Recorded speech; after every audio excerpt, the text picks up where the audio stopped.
métier, il est centré donc sur la clé et la serrure. Avant, la serrure était nomade, donc on a des cadenas sur des coffres.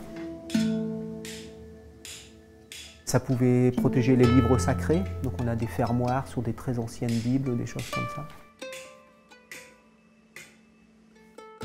À l'époque, c'était un moyen de protéger ces valeurs. Voilà. Donc on va trouver, ça a toujours été associé à la richesse.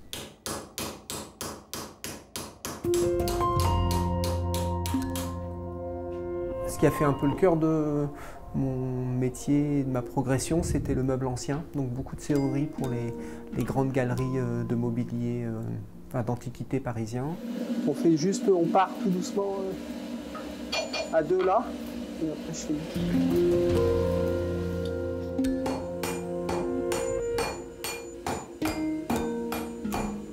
Moi, j'avais envie de faire un métier manuel. Donc, je me suis intéressée à la forge. Je suis allée rencontrer beaucoup de forgerons un petit peu dans toute la France. Et par l'intermédiaire de connaissances communes, quelqu'un m'a parlé de Ludovic. Donc, je suis allée à son atelier juste pour un après-midi pour tester, pour faire les premiers exercices de base, pour un premier rapport avec la matière. Et j'ai tout de suite adoré. Il y a beaucoup de gestes spécifiques, beaucoup d'outillages spécifiques. Moi, j'ai construit les miens parce que le serrurier est un fabricant d'outils. Donc, c'est des outils qu'on ne peut pas acheter dans le commerce. Ils ont toujours été faits par les générations d'ouvriers. C'est prévu dans le programme de formation avec Alice de se fabriquer une partie de cet outillage. Tu dois pouvoir relâcher un peu plus ta main gauche pour... voilà. Là, c'est super.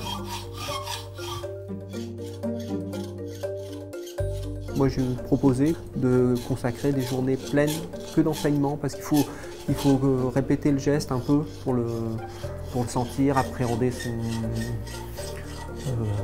son pourquoi, tout ça.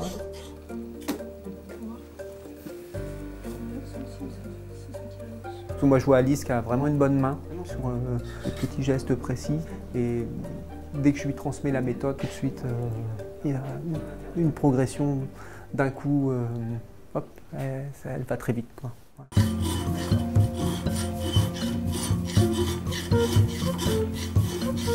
Pour moi, c'est très important de construire des bases solides pour qu'après, il y ait une autonomie et puis une force, quoi, dans le métier. Il faut redevenir à nouveau apprenti. Et c'est des fois pas évident parce qu'il faut vraiment se remettre dans une idée où on ne connaît pas, où on repart un peu de zéro finalement.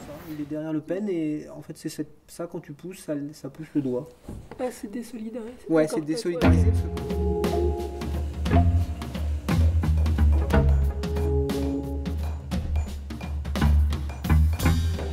Moi j'ai travaillé 15 ans tout seul et donc c'est vrai que clairement on s'appauvrit, on devient aussi triste de ne pas pouvoir parler de son métier, c'est clair.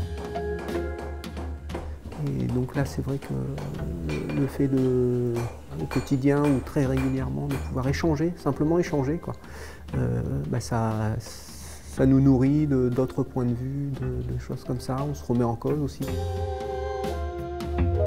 Là-dessus s'il vous plaît. Les métiers d'art, c'est, je pense là, c'est une période un peu compliquée. Donc on ne peut pas à la fois se plaindre et puis s'enfermer. Pour moi, voilà, c'est normal de présenter son métier, c'est normal d'en parler. Après, transmettre, il faut un peu de longueur, quoi.